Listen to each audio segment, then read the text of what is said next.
La sala de oncología pediátrica del Hospital Santa Clara era un lugar donde el tiempo parecía obedecer a otras leyes. El aire, siempre impregnado del olor antiséptico del cloro y una esperanza contenida, era testigo diario de una rutina de batallas silenciosas. Entre las enfermeras que vestían sus batas como armaduras, ninguna era tan notable como Sofía, una mujer de 40 y pocos años cuyas manos parecían hechas para calmar fiebres y sostener corazones afligidos. Pero, bajo su compostura profesional, Sofía cargaba un peso. Su propia hija, Clara, había perdido la lucha contra la leucemia en esa misma sala, 5 años atrás. Desde entonces, su trabajo era su redención y su penitencia, una forma de mantener viva a Clara a través del cuidado de cada niño. Cada vez que ponía una mano en la frente febril de un pequeño paciente, era como si tocara a su hija de nuevo. Cada vez que tarareaba una canción para calmar el llanto de un niño, era la misma melodía que había arrullado a Clara. Entre los muchos niños, estaba Lucas, un niño de 7 años cuyo diagnóstico era de los más sombríos. Un tumor cerebral inoperable y agresivo, localizado en una zona profundamente delicada. Los médicos le habían dado, como máximo, unas semanas. Lucas, sin embargo, no parecía haber recibido el memorándum. Sus ojos, grandes y oscuros como 2 aceitunas maduras, aún brillaban con una curiosidad testaruda tras los efectos de la medicación. No hablaba mucho, pero su conexión con Sofía fue instantánea y profunda, como si reconociera en ella una herida antigua que reflejaba la suya propia. La llamaba tía So, y su sonrisa rara pero genuina era uno de los pocos rayos de sol que atravesaban la niebla constante del dolor en aquella sala. En su tercera semana en el hospital, Lucas comenzó a empeorar rápidamente. Los dolores de cabeza se volvieron insoportables, crisis que lo hacían retorcerse en silencio, con los ojos desorbitados de puro terror, y pasaba la mayor parte del tiempo adormecido por la medicación pesada. Los padres, agotados por el desgaste emocional y físico, parecían fantasmas al borde de la cama, sus manos temblorosas siempre buscando las de él, como si pudieran transferir vida por contacto. La atmósfera en la enfermería se volvió pesada, cargada por la inminencia de una pérdida que todos allí conocían demasiado bien, un guión dolorosamente familiar que nadie quería ver repetirse. Fue un jueves lluvioso, durante el turno de noche de Sofía, cuando la situación llegó a un punto crítico. Lucas sufrió una convulsión violenta. La alarma aguda del monitor de signos vitales cortó el silencio de la sala como un grito. Un equipo corrió a la habitación, un ballet de urgencia y contención. Entre los movimientos precisos, las órdenes cortas y las voces contenidas, Sofía estaba a su lado, sosteniendo su manita pequeña y helada, ignorando el protocolo que mandaba contener al paciente, prefiriendo el contacto humano. Susurraba, bajito, casi cantando, «Quédate firme, mi guerrero. Quédate firme. La tormenta pasará». La crisis se controló con medicación de emergencia, pero el niño quedó en un estado de coma profundamente inducido, su pequeño cuerpo ahora dominado por las máquinas que lo mantenían con vida. La esperanza, ya frágil como el vidrio de una ampolla, se quebró definitivamente. La mirada de los padres se volvió vacía, la resignación una presencia física en la sala. Aquella noche, Sofía no pudo salir del hospital, ni podría dormir. Se sentó en la capilla silenciosa y fría, un lugar que evitaba religiosamente porque cada vela encendida, cada banco de madera, le recordaba los últimos momentos de Clara, aquel olor a cera y flores mustias. Agotada, la barrera que mantenía desde hacía años finalmente se rompió. La fe profesional, la postura resiliente, el valor que prestaba a los demás, todo se derrumbó en un instante. Entre lágrimas silenciosas y copiosas que lavaron años de dolor contenido y culpa silenciosa, hizo una súplica, no a un Dios distante que había permitido que su hija partiera, sino a la propia memoria, a la esencia viva de Clara, que ella sentía rondar en aquel hospital. «Clara, mi angelito», susurró al vacío húmedo de la capilla, su voz un hilo de sonido quebrado en la penumbra, «no puedo perder a otro. No aguanto. Esta vez no. No con este niño, que me mira de esa misma manera.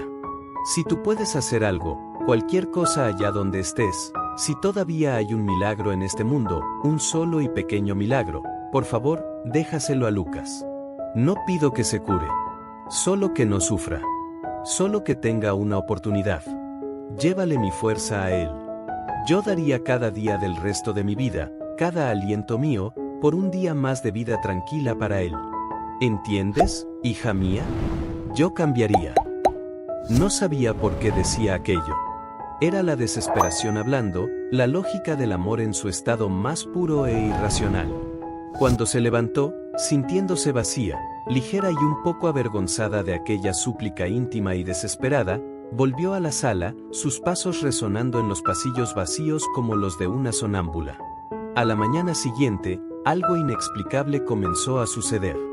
Sofía despertó en el cuarto de descanso del personal de guardia con una sensación extraña y aterradora de debilidad extrema, como si cada músculo de su cuerpo hubiera sido drenado durante la noche, como si hubiera corrido una maratón o donado litros de sangre en el sueño. Una niebla pesada envolvía sus pensamientos.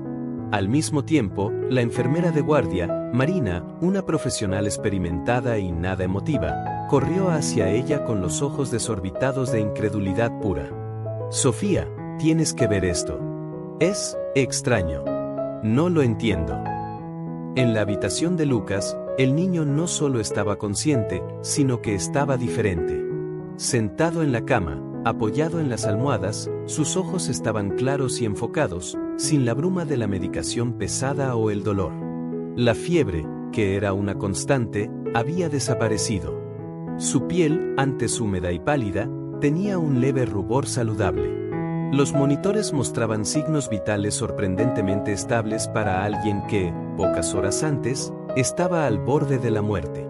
El médico de guardia, el doctor Álvaro, un neurólogo escéptico y brillante, fue llamado. Examinó al niño, consultó los gráficos, y su expresión de escepticismo profesional dio paso a una perplejidad absoluta. Sin decir una palabra, ordenó una nueva batería de exámenes de urgencia, hemograma completo, resonancia magnética, todo. Mientras tanto, el propio estado de Sofía empeoró visiblemente. Una fatiga profunda se apoderó de ella, acompañada de dolores musculares difusos y un mareo que le impedía estar de pie durante mucho tiempo. Fue relevada del turno por la jefa de enfermería, que extrañó su palidez cadavérica. A regañadientes, sintiendo que algo estaba profundamente mal en su propio cuerpo, Sofía accedió a hacerse algunos análisis de sangre básicos.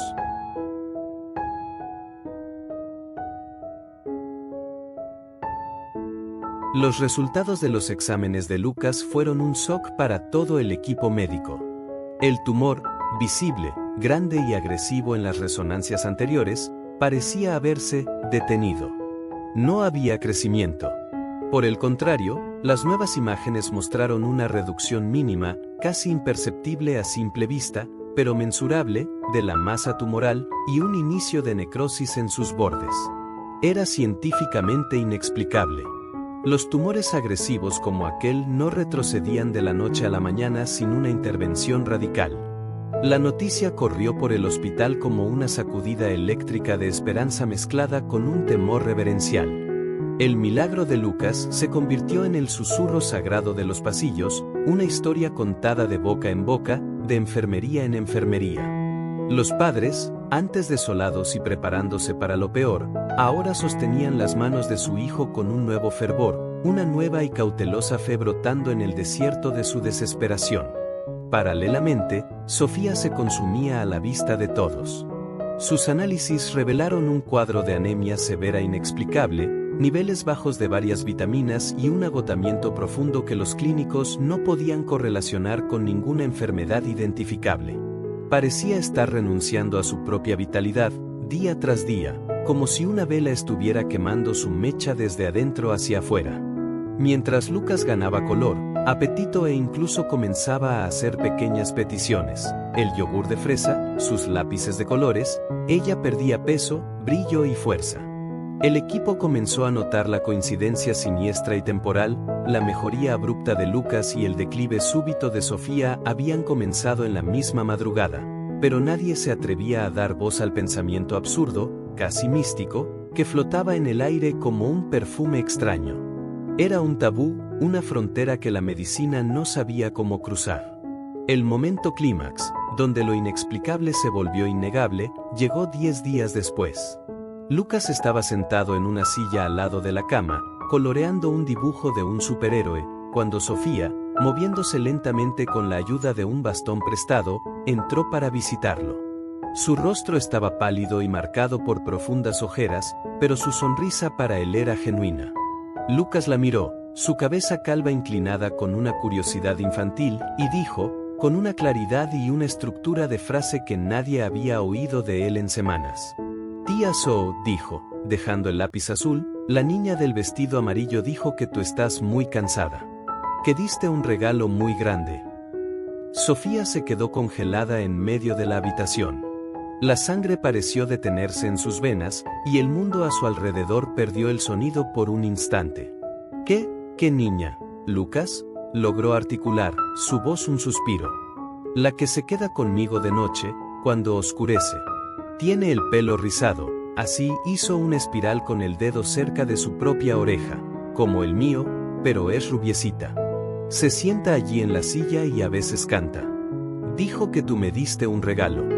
Y que ahora ella cuida de los dos. Clara, su hija, tenía el pelo rizado color miel, que formaba un halo dorado alrededor de su rostro. Y su vestido favorito, el que llevó en su último 7º cumpleaños, la misma edad de Lucas, era amarillo limón con bolitas blancas. Un escalofrío colectivo, físico y visible, recorrió la sala. La auxiliar de enfermería que acompañaba a Sofía, una mujer dura y escéptica por naturaleza llamada Renata, se llevó la mano a la boca, sus ojos llenándose de lágrimas instantáneas que comenzaron a rodar silenciosamente por su rostro austero. En ese momento, la coincidencia dejó de ser un concepto científico conveniente y se transformó en algo mayor, más profundo, más aterrador y maravillosamente real. El aire en la habitación pareció volverse más enrarecido, cargado con una presencia que todos sintieron, pero nadie vio. Lucas continuó su recuperación milagrosa, pero ahora la palabra milagro era susurrada con un nuevo significado. Nuevas resonancias mostraron que el tumor no solo había dejado de crecer, sino que había comenzado a necrosarse de adentro hacia afuera, como si algo o alguien lo estuviera combatiendo desde su núcleo, dejándolo inactivo, una fortaleza vacía y derrotada. Los oncólogos, en conferencias cerradas, no tenían explicaciones que sonaran plausibles. Hablaban de remisión espontánea extremadamente rara, de posibles errores de imagen anteriores, pero la historia que había nacido y crecido dentro de las paredes del Hospital Santa Clara ya había creado su propia narrativa, una verdad más fuerte que los datos no concluyentes. Sofía, a su vez, tras aquel punto crítico de revelación, comenzó a recibir la noticia de que su condición, aunque grave, era reversible. No había una enfermedad orgánica detectable sosteniendo su estado. Con reposo absoluto, transfusiones de sangre para corregir la anemia y una suplementación intensiva, su cuerpo comenzó, lentamente, a responder. Parecía que, tras aquel momento de transferencia extrema y un sacrificio amoroso e inconsciente que la ciencia no podía medir, solo atestiguar, la balanza cósmica había encontrado un nuevo equilibrio. Ella no había donado su vida, sino una porción inmensa de su propia fuerza vital, una energía que había encontrado su camino hacia Lucas, guiada por un lazo que trascendía el mundo visible. El caso de Lucas fue archivado como uno de los más extraordinarios e inexplicables en la historia del hospital. Terminó por recibir el alta, no curado en el sentido médico estricto, el tumor fantasma aún estaba allí, visible en las imágenes, pero dormido e inactivo. Sin embargo, con una calidad de vida que nadie, ni el más optimista de los médicos, se había atrevido a soñar semanas antes. Los médicos continuaron su seguimiento durante años, siempre perplejos y humildes ante el misterio que llevaban en la historia clínica. Pero el verdadero milagro, el que permaneció y transformó la institución, no estaba registrado en los informes médicos o en los gráficos de evolución. Estaba en la transformación silenciosa y permanente que ocurrió en el alma del equipo. La enfermera escéptica, Renata, comenzó a sostener la mano de los pacientes terminales un segundo más, su tacto antes apresurado ahora imbuido de una intención suave.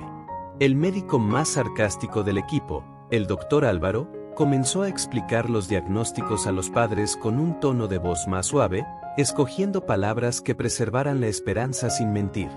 La sala de oncología pediátrica de Santa Clara ya no era solo un lugar de tratamientos agresivos y pronósticos estadísticos, se había convertido, secretamente, en un santuario donde se creía, en el íntimo de cada profesional, que el amor en su forma más pura y desesperada podía, de alguna manera invisible, intangible y poderosa, alterar el curso de la biología, doblar la curva de un gráfico y soplar un viento de posibilidad donde antes solo había el muro sólido de lo imposible.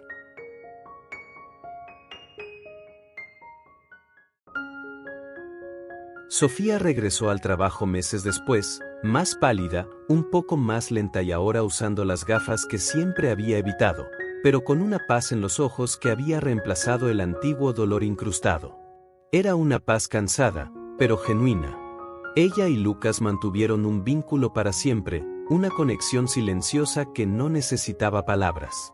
En su primer día de regreso a la sala, encontró en su armario, cuidadosamente doblado, un dibujo que Lucas le había dejado en su última visita de control, dos figuras de la mano, una más grande, con bata, y una más pequeña, calva, y al fondo, una tercera figura pequeña, esbozada en amarillo brillante, con líneas en espiral en la cabeza, sonriendo.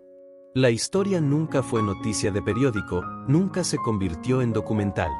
Quedó guardada en los corazones de quienes la vivieron, un secreto sagrado y colectivo compartido solo en susurros en los pasillos desiertos durante las horas tranquilas de la madrugada, cuando el hospital respira más lento.